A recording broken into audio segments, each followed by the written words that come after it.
කොහොමද ඔයාලට මම අද ඔයාලත් එක්ක කතා කරන්න යන්නේ අල චිප්ස් ගෙදර බදින විදිහ කළු වෙන්නේ නැතුව ක්‍රිස්පියට අල චිප්ස් බැද ගන්න විදිහ තමයි අපි අද වීඩියෝ එකෙන් කතා කරන්නේ. ඉතින් මම මෙතනදී අලගෙඩි දෙකක් අරන් තියෙනවා. ටිකක් ලොකු ප්‍රමාණයේ අලගෙඩි දෙකක් අල ග්‍රෑම් 250ක් විතර වගේ වෙන්න. ඊට පස්සේ තෙල් ටිකක් ඕන කරනවා. ඔයාට ඕන නම් බටර් උනත් ගන්න පුළුවන් මෙතනදී. ඊට පස්සේ මම අරන් තියෙනවා කෝන් ෆ්ලවර් මේස් හැඳි එකමාරක්.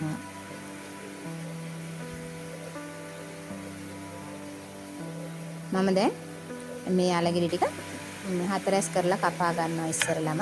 එතකොට අපිට අල චිප්ස් කපා ගන්නකොට ලේසි.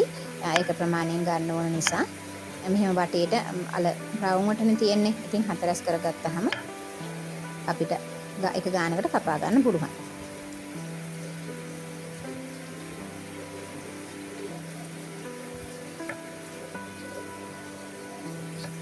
ඇත්තටම අල චිප්ස් බදිනකොට මේ ලොකු දෙයක් නෑ මේකේ. අපි කරන්න ඕනේ එක ගානකට අල ටික කපා ගන්න ඕනේ. ඒ වගේම අල චිප්ස් බදිද්දී එක එක්කෙනාට මේ වරදින හේතු තමයි මේක එක්ක අපි ඇත්තටම පීස් එකේ තියලා ගන්න ඕන මේ කපන අල ටික චුට්ටක් ස්ටීම් කරලා වගේ. නැත්නම් මොහොම කපලිවරලා අපිට අයිස් වතුර දාලා ගන්නත් පුළුවන්. හදිස්සි නෑ කියන්නේ අපිට ඉක්මනට බෙද ගන්න ඕනේ නම් අයිස් කැර ටිකක් වතුරේ දාලා හොඳට අයිස් වතුර හදලා තියලා ඒකට දාලා ගන්න පුළුවන්. නැත්නම් අපිට නිදහසේ හදා ගන්නකොට අපිට පුළුවන් මේ අල කෑල් ටික කපලා ඉවර වෙලා උතුරන වතුර එක චුට්ටක් ස්ටීම් කරලා ඉවර වෙලා අරගෙන ෆ්‍රිජ් එකේ තියලා ඉවරලා ෆ්‍රීසර් එකේ තියන්න ඕන. ෆ්‍රිජ් එකේ තියලා ඉවර වෙලා අපිට හිමීට මේක බෙදලා ගන්න පුළුවන්. මම දැන් මේ අල ටික ඔක්කොම එක ගානකට කපා ගත්තා. මේ තියෙන මගේ අල පෙති ටික. දැන් මම මේ වතුර එක අල්ලිපේතලා උතුරනකන් තිබ්බා. දැන් මේ වතුර එක උතුරනවා. මම මේ උතුරන වතුර එකට දැන් මගේ අල පෙති ටික එකතු කරගත්තා. ඊට පස්සේ මම විනාඩි 3ක් විතර වගේ වෙනකන් මේක තම්බලා තැම්බෙන්න වහලා තියාගත්තා. මේ දැන් හොඳට වතුර එකේ විනාඩි 3 විතර තිබිලා මේ ස්ටීම් වෙලා තියෙන්නේ. ස්ටීම් කෑන් එක දැන් හොඳ ගානට තැම්බිලා මම මේ වතුර එකෙන් අයින් කරගෙන නිවෙන්න තියලා ගත්තේ. විනාඩි කිහිපයක් තිබ්බම නිවෙනවා. ඊට පස්සේ මම අරගත්තු කෝන් ෆ්ලවර් මේස හැඳි එකමාර මේකට එකතු කරගන්නවා. ඒත් එක්කම පොල් තෙල් චුට්ටක් ගත්තානේ. ඒකත් මේස හැඳි දෙකක් විතර වගේ ගත්තේ. පොල් තෙල් ටිකත් එකතු කරගත්තා. දැන් ඉතින් මේ ටික හොඳට මිශ්‍ර කරන්න ඕනේ යතේ.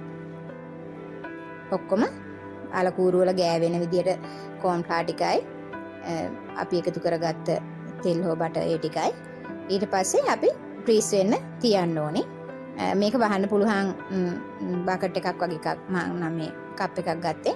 අපි හැමෝම ගාව තියෙනවා මෙහෙම දේවල් සාමාන්‍යයෙන් ගෙවල් වල. ඉතින් අපි මේක අහුරලා හොඳට ෆ්‍රීස් වෙන්න පැය දෙකක් තුනක් වගේ තියලා ඉවර වෙලා ගත්තාම ඇති. මම දැන් මේක ෆ්‍රිජ් එකට දාන්න යන්නේ. අපි බලමු ඊට පස්සේ මේකෙන් අරගෙන කොහොමද බැදගන්නේ කියලා. මම මේ ෆ්‍රිජ් එකේ තියලා දැන් මේ අල පෙති ටික එළියට ගත්තේ. ෆ්‍රීසර් එකේ තිබ්බ නිසා දැන් මේක හොඳට මේ අයිස් අල්ලලා තියෙන නිසා මම මේක දැන් ටිකක් තියලා ඉවර වෙලා මේ ගලව ගත්තා. දැන් ඉතින් මම මේ ටික බදින්න ලෑස්ති වෙන්නේ. තාච්චයක් ලිපේ තියලා තෙල් ටිකක් දාලා ගත්තා. තෙල් එක හොඳට රත් වුණාට පස්සේ මම මගේ අල පෙති ටික එකතු කරගත්තා.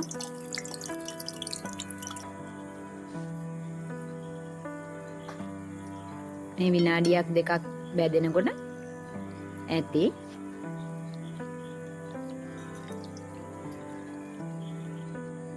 මගේ අල පෙති ටික ඔක්කොම බැදගත්තා. මේ රන්වන් පාටට තියෙනවා.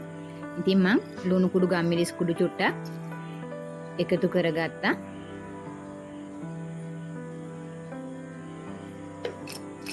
බලන්නකෝ මේ හොඳට ක්‍රිස්පියට තියෙනවා.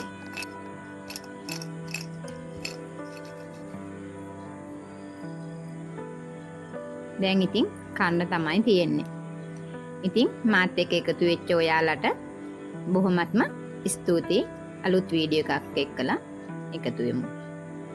ඉතින් අදට ගිහින් එන්නම්.